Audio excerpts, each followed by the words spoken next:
예, 안녕하세요. 오늘은 스타벅스에 대해서 기업 분석을 한번 해보도록 하겠습니다. 지금 매출 한 30조를 하는데요. 글로벌 매출이죠. 한국에서는 한 2조 정도 매출을 합니다.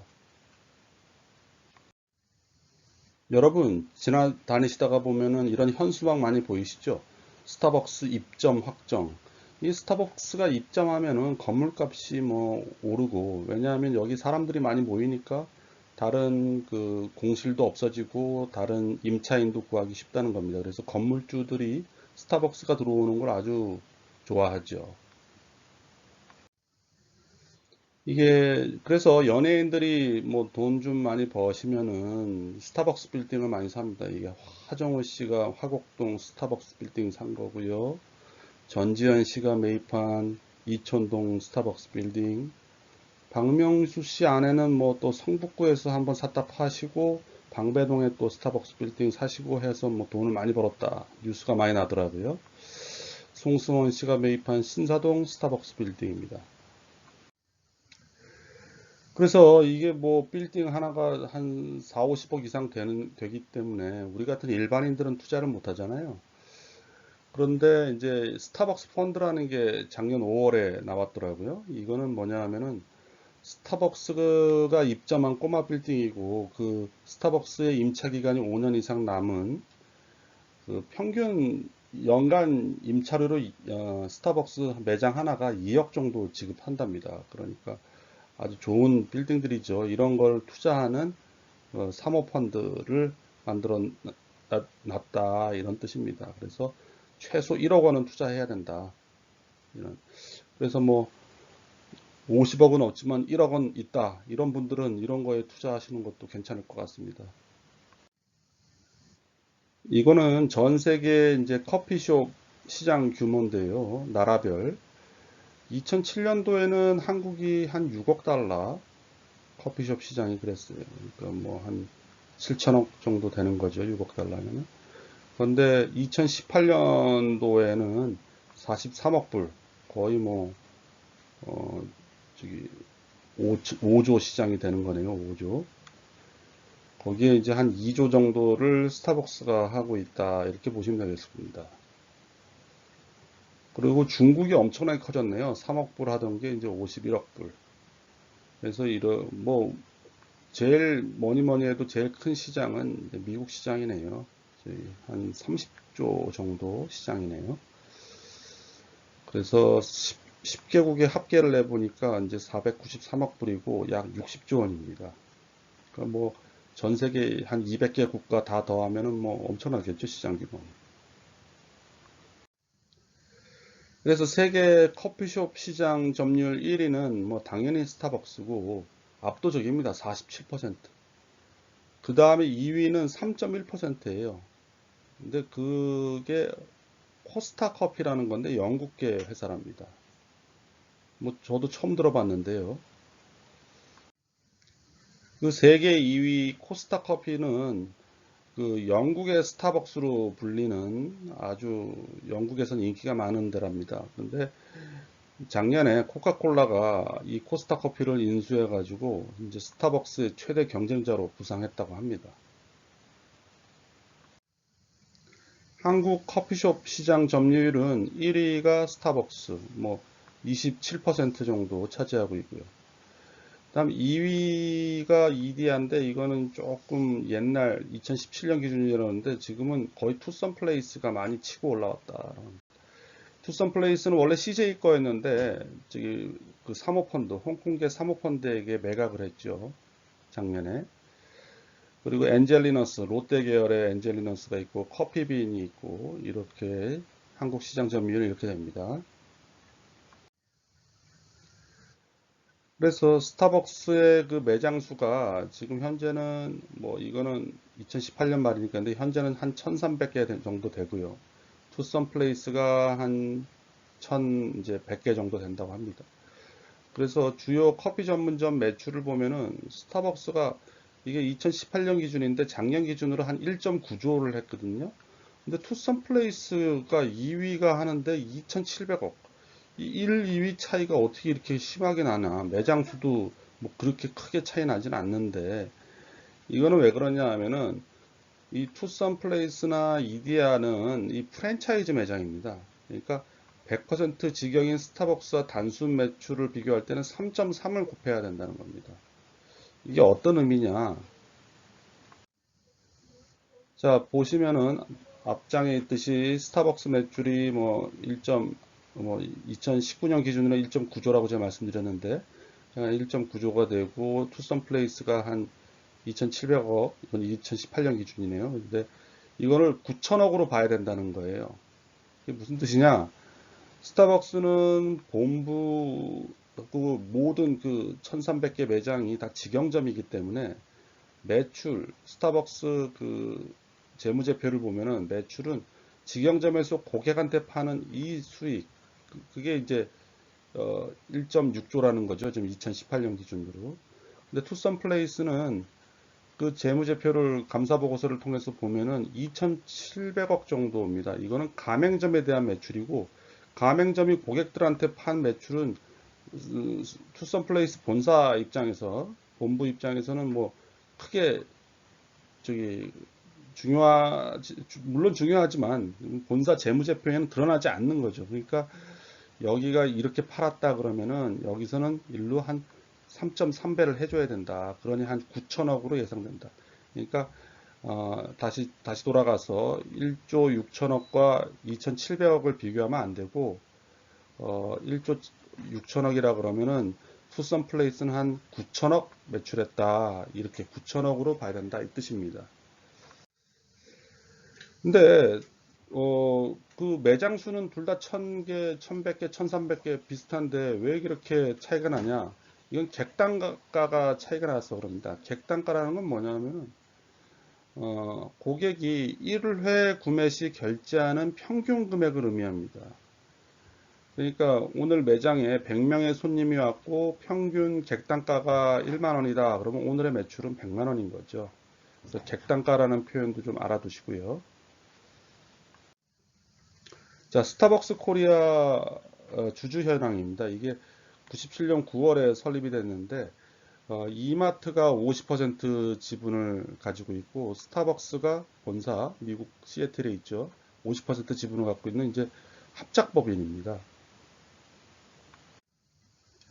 스타벅스의 재무제표를 보여드리고 있는데요. 일단 재무상태표를 보시면은 2019년 말 현재 현금이 이거 스타벅스 한국입니다. 스타벅스 미국 본사가 아니라 스타벅스 한국의 재무제표 보면 현금이 한 1,600억 정도 있네요. 그리고 여기서 이제 제가 좀 설명드려야 될 게 2019년에 리스 회계가 도입돼서 사용권 자산이라는 게 생겼어요. 이 사용권 자산이 3,620억이 달려 있는데 2018년 말에는 제로죠. 그러다가 이렇게 3,620억으로 늘어났습니다. 이게 과연 뭔가? 이게 사용권 자산이 늘면서 그 반대쪽인 부채 쪽에도 리스 부채가 거기에 해당하는 만큼 3,200억 정도 늘었죠. 그러니 부채 비율이 2018년 말에는 84%였다가 2019년 말에는 156%로 거의 뭐 2배 가까이 뛰었죠. 이게 뭔지를 제가 다음 슬라이드에서 설명을 좀 드릴 거고, 그러니 자산 총계도 늘어나겠죠. 사용권 자산이 늘어났으니까. 그리고 계약 부채라는 게 있어요. 이건 과연 뭔가? 1360억이 있는데 이건 뭔가? 이걸 좀 설명드리도록 하겠습니다. 매출액은 나중에 또 따로 보여드릴 텐데 일단 이거 보시면은 특이한 게 매출 원가율이 45%인데 판관 비율이 46%예요. 보통 기업들은 매출 원가율이 뭐 더 훨씬 크죠. 판관 비율은 작고. 이게 왜 그런지 또 설명을 드릴게요. 그래서 영업이익률은 9% 정도를 유지하고 있다. 이렇게 보시면 될 것 같습니다. 그래서 아까 말씀드린 그 왜 사용권 자산하고 리스 부채가 드러나서 자산과 부채가 드러나서 부채 비율이 증가했죠. 그래서 이 기자가 쓴 기사를 보면은 이 신리스 회계 기준 2019년에 도입된 신리스 기준으로 하면은 2018년 대비 2019년이 부채 비율이 증가하고 영업이익률이 증가하는 착시 효과가 발생한다 이런 뜻입니다. 이, 이게 어떤 의미냐 좀 설명을 드려볼게요. 일단 어떤 기업이 리스, 그러니까 자산을 구입하지 않고 빌려 쓰는 거죠. 빌려 써 왔는데 이제부터는 그 빌려 쓴 자산도 그 재무상태표에 자산으로 달라는 겁니다. 그 빌려 쓰는 그만큼 해당하는 부채도 달라는 거예요. 그리고 여태까지는 그 리스료라고 영업비용으로 처리하던 거를 이제는 감가상각비와 이자 비용으로 두 가지로 이제 나눠서 내게 된다는 겁니다. 그러니까 리스료는 영업비용이었기 때문에 영업이익이 좋아지는 효과가 있습니다. 그러니까 리스료를 이제 안 내고 리스료를 쪼개서 감가상각비로 반영하고 이 영업의 비용이 이자 비용으로 반영하니까 리스료보다는 감가상각비가 적을 거 아니에요? 그러니까 영업이익이 늘어난다. 그래서 영업이익률이 올라간다. 그게 방금 전 그 신문 기사였던 겁니다. 좀 더 자세히 설명드려 볼게요. 어떤 회사 A와 회사 B가 있다고 칠게요. 지금 보시면은 매출은 1조, 영업비용은 8천억, 영업이익률 20%, 순이익 1425. 똑같습니다. 쌍둥이 회사죠. 그렇다면 이 회사 두 개가 똑같다라고 표현할 수 있을까요? 이 두 회사의 재무 상태표를 한번 봅시다. 회사 지금 손익계산서는 똑같아요. 손익계산서는 앞장에서 보여드리듯이 아주 똑같은 쌍둥이 기업인데 A 회사는 자산 총계가 5천억이고 B 회사는 자산 총계가 1조예요. 그러면은 어떤 회사가 더 좋은 회사입니까? 자산이 5천억밖에 없지만 1조의 매출을 거두는 이 회사가 훨씬 더 이 회전율이라 그럴까? 이렇게 자산을 잘 활용하고 있다는 뜻이죠. 이 회사 B는 1조의 자산을 가지고 1조의 매출을 해요. 그러니까 여기에 이제 자본 총계가 나오는데 여기는 3천억이고 여기는 8천억. 그러니까 주주가 8천억 투자해서 1,425억을 순이익을 낸 거고 여기는 주주가 3천억 투자해서 1,425억의 순이익을 낸 거예요. 그러니까 리턴 온 에쿼티, ROE라고 그러죠. 자기 자본 이익률이 여기는 48%로 훨씬 높고 회사 B는 18%로 그렇게 높지 않습니다. 총 자산 대비 리턴도 여기는 5천억 원 가지고 1,425억 원 순이익을 냈으니까 29%로 높고 여기는 14%로 낮습니다. 그러면은 이제 회사 A가 훨씬 더 좋은 기업이다라고 표현할 수 있겠죠. 근데 여기서 또 끝이 아닙니다. 근데 회사 A는 운용 리스를 이용 중이었어요. 그래서 빌려서 쓰는 자산이 1조예요. 그래서 운영 리스에서 이 재무상태표에 2018년까지는 드러나지 않았습니다. 근데 2019년에 새로운 리스회계 기준이 도입되면서 이거를 어, 재무상태표에 달라는 거예요. 그래서 회사 A의 2019년 리스회계 이게 리스회계를 적용 안 했을 때의 경우고 이걸 적용한 경우에는 자산 총계가 1.5조가 되는 겁니다. 그러니까 원래 5천억에다가 1조가 더해져서 그리고 부채도 리스 부채가 1조가 늘어나기 때문에 부채 총계도 2천억에서 1.2조 원이 되는 겁니다. 그러니까 부채 비율이 증가하죠. 부채율이 67%에서 400%로 급증하는 걸 볼 수 있습니다. 그러니까 회사들이 좀 어떻게 보면 꼼수를 써왔죠. 영업하는데 필요한 자산인데 이거를 사지를 않고 구입하지 않고 임차해서 쓰고 있었는데 이제 그러니까 회사들 간의 비교 가능성이 떨어지는 거예요. 어떤 회사는 유형 자산으로 구입해서 영업을 하고 그러니까 회사 B 같은 데죠. 자산을 다 구입해서 영업을 하고 어떤 데는 빌려서 영업을 하고 하니까 비교 가능성이 떨어지니까 이게 이제 IFRS에서 이제는 모든 리스는 다 자산으로 인식하고 부채로도 인식해라. 그래서 이렇게 되는 겁니다. 그럼 결국은 회사 A가 더 또 좋은 줄 알았는데 자산 5천억 가지고 이익을 많이 내는 그런 줄 알았는데 그 그게 아니다. 이제 총자산 ROA를 보면은 10%로 확 떨어지잖아요. 자산이 늘었기 때문에. 그리고 부채 비율도 늘었고.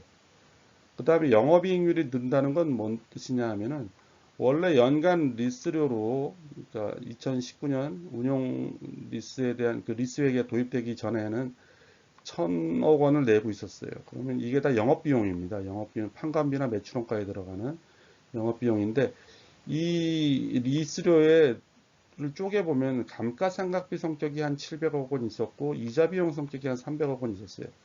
근데 이제 리스 회계가 도입돼서 가지고 2019년에는 영업 비용에만 이제 그 1,000억 원 중에 감가상각비 700억 원만 들어갑니다. 그러니까 300억이 빠지죠. 원래 8,000억 영업비용에다가 7,700억으로 줄었어요. 그러니까 영업이익이 2,300억으로 늘어난다. 그리고 나머지 300억 원, 이 이자 비용은 원래 100억 이자 비용이었던 게 400억으로 늘어나서 이자 비용은 늘어난다. 그래서 다시 한번 정리해서 말씀드리면 2019년 리스 회계가 도입되면서 리스를 많이 쓰던, 운용 리스를 많이 쓰던 회사는 부채 비율은 늘어나고 영업이익률은 좀 올라간다. 이렇게 이해하시면 될 것 같습니다. 그리고 아까 재무상태표에 그 계약 부채라고 1,364억 원이 달려 있었죠. 이게 뭐냐 하면은 선수금이 1,292억 원, 이연수익은 72억 원. 선수금이라는 건 뭐냐면 우리 스타벅스 카드 만드시잖아요. 거기에 뭐 3만 원이요, 5만 원이요 이렇게 충전하실 거 아니에요. 그러면 스타벅스가 그 돈을 받았잖아요, 현금을. 근데 아직 매출은 일어나지 않았어요. 그렇기 때문에 이러한 선수금은 부채로 반영합니다. 근데 좋은 선수금이죠. 그러니까 선수금 때문에 부채 비율이 증가한 거는 뭐 그렇게 신경을 안 쓰셔도 됩니다. 차입금 때문에 부채가 증가한 게 문제지, 선수금은 미래의 매출이라고 볼 수 있기 때문이죠. 이연수익이라는 건 뭐냐면 적립된 스타벅스 포인트입니다. 이것도 결국은 언젠간 써먹을 거기 때문에 부채로 계산하는 겁니다. 이연수익을 다시 한번 좀 더 쉽게 설명을 드리면은 대한항공으로 이제 제주도로 가면서 20만 원 티켓을 끊었어요. 근데 마일리지 5천 원이 포인트로 쌓였다 하면은 이제 대한항공 회계 처리를 어떻게 하냐면은 매출을 20만 원으로 잡지 않고 19만 5천 원을 매출로 잡고 그 마일리지 5천 원은 부채, 이연수익으로 계상합니다. 그래서 이 5천 원이 나중에 고객이 사용하거나 아니면 10년 만료죠. 10년 사용 시효가 만료되면은 그때 소멸하게 되면은 이제 매출로 인식하고 부채는 소멸됩니다. 대한항공이 2020년 1분기 이제 3월 말 이연 수익이 2.3조 원이 있어요.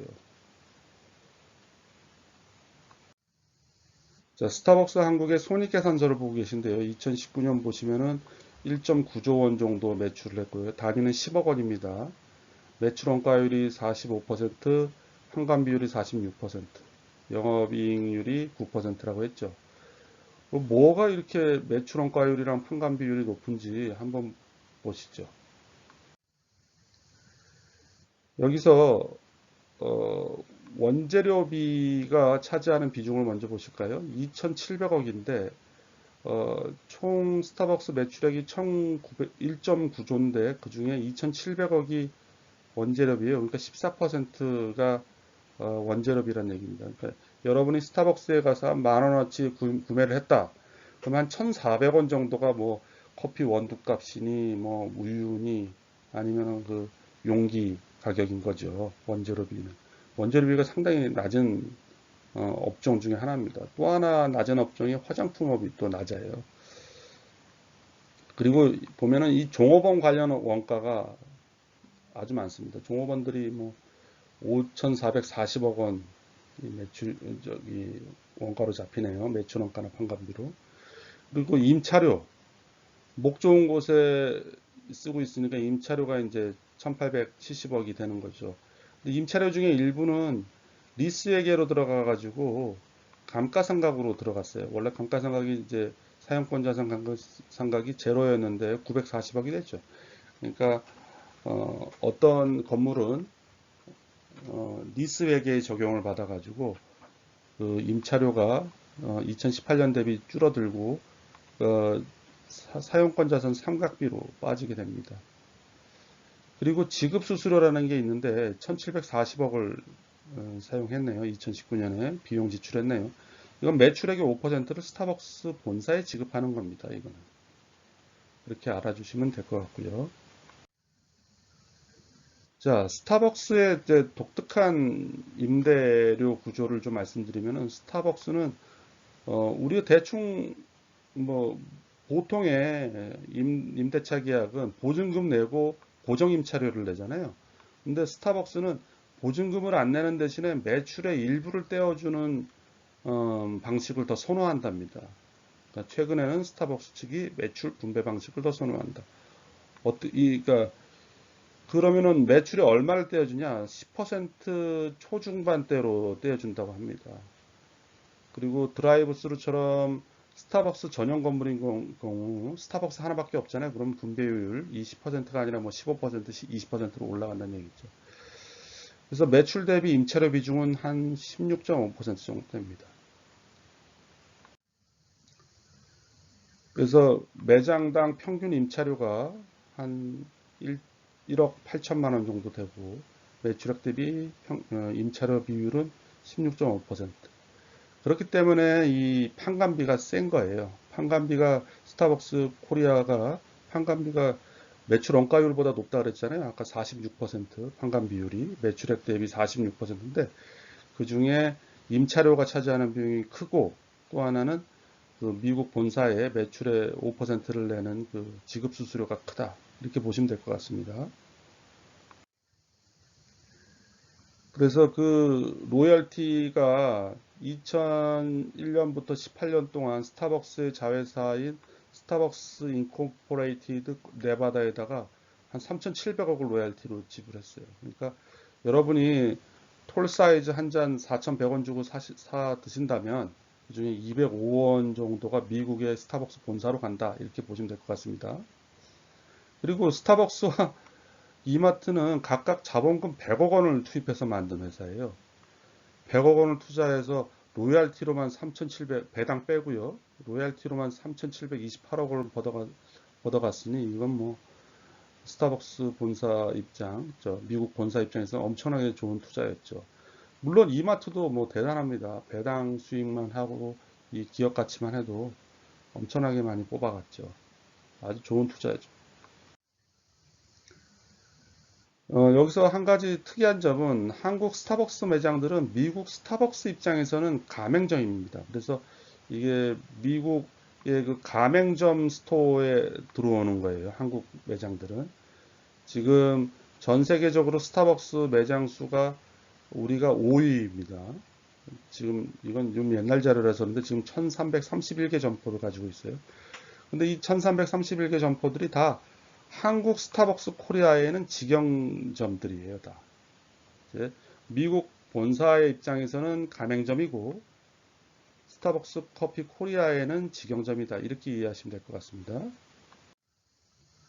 인구 100만 명당 스타벅스 매장 수를 보면은 이 뭐 모나코 뭐 이런 나라들은 도시국가니까 빼고 미국, 캐나다 다음이 한국입니다. 100만 명당 19.3개의 매장 수가 있다. 이렇게 보시면 될 것 같습니다. 엄청난 거죠. 서울에 총 매장 수가 486개가 있는데 여기 보시면 역시 강남, 서초, 송파 이쪽이 많네요. 영등포는 또 여의도가 있으니까 많고요. 근데 이런 도봉 지역 같은 데는 한 개밖에 없네요. 자, 미국 스타벅스 본사의 그 매출 추이인데 쭉 거의 최근 10년간 3배 성장했네요. 2.6배 성장했네요.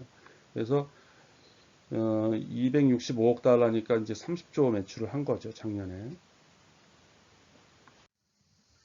근데 스타벅스 주가가 뭐 최근 뭐 10년간만 봐더라도 이렇게 오르다가 지금 최근에 지금 엄청나게 빠졌다가 다시 또 좀 올라가는 추세인데 스타벅스에는 어떤 문제점이 지금 도사리고 있을까요?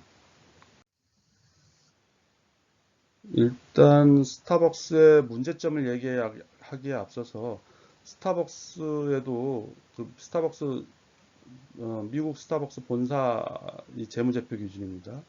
이게 올해 3월 말 기준이니까 이제 최근 재무 상태표예요. 거기에 보면은 이 선수금 이연 수익이 합해서 81억 달러가 있어요. 그러니까 10조를 미리 고객으로부터 받아놨다. 이렇게 보시면 될 것 같습니다. 물론 여기에 포인트도 있는데 포인트는 얼마 안 되니까 한 10조 정도의 고객 돈을 받아놨다. 그래서 뭐 혹자든 그러더라고요. 미국의 중소형 은행보다도 더 많은 예금을 유치한다. 이렇게 얘기하더라고요. 자, 그 스타벅스의 최근의 문제는 뭐냐 하면은 이게 코로나 바이러스 때문에 이제 매출이 지금 어 우리 5, 6월 달에 아마 3조 6천억이나 감소할 거라고 해요. 그다음 주당 순손실을 볼 거라고 지금 예측하고 있어요. 그러니까 이 스타벅스의 CFO는 며칠 전에 보낸 6월 10일 날 주주들에게 보낸 서한에서 앞으로 18개월 동안 미국 내 매장 400여 개를 폐쇄할 거다. 왜냐하면 뭐 매장에 와가지고 사람들이 이제 안 사는 거예요. 코로나 바이러스나 이런 것 때문에. 대신에 그 픽업 매장을 열 계획이다. 그러니까 거기 스타벅스 카페 안에서 죽치고 앉아 있는 거 이제 안 하고 그 픽업 딱 그 픽업 그 테이크아웃 커피만 하겠다. 요런 의미입니다. 예, 요 정도로 스타벅스에 대해서 제가 한번 분석한 거를 말씀드렸는데요. 좀 많이 어, 공부해서 많이 알려드리려고 했는데 또 시간이 길어지면 또 이 시청률이 떨어지더라고요. 제 과거 경험상. 그래서 한 요 정도로 오늘은 스터디한 걸 마치도록 하겠습니다. 좋아요, 댓글 부탁드리고요. 구독도 좀 부탁드리겠습니다. 예, 감사합니다.